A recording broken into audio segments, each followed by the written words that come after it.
C'était une denrée rare, victime d'une pénurie. Aujourd'hui, la graine de moutarde est en stock suffisant. On vit avec une récolte qui est bien meilleure, qui ne satisfait pas 100% des besoins de la filière, mais on est quand même dans une situation bien plus confortable que l'année dernière. Seulement pour assurer sa transformation, cette usine peine à recruter. 15 emplois attendent de trouver preneur. Alors nous, on recherche principalement des conducteurs de ligne et des agents de maintenance. C'est vraiment les deux points cruciaux pour pouvoir faire fonctionner l'usine.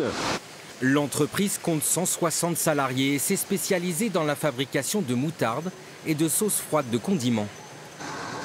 Ça va, tout se passe bien? Pas de problème? Malgré la hausse du coût de l'énergie ou des matières premières, la moutarderie est en pleine croissance. Mais faute de personnel, les délais de livraison pour les clients s'allongent.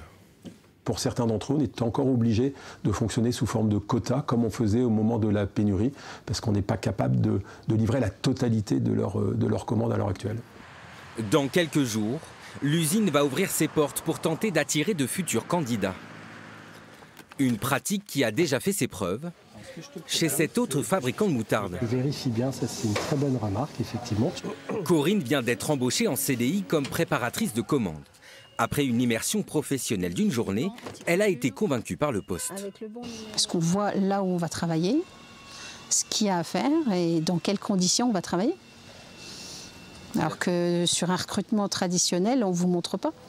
Horaires décalés, contraintes physiques, l'industrie agroalimentaire souffre d'un déficit d'image, parfois difficile à gommer.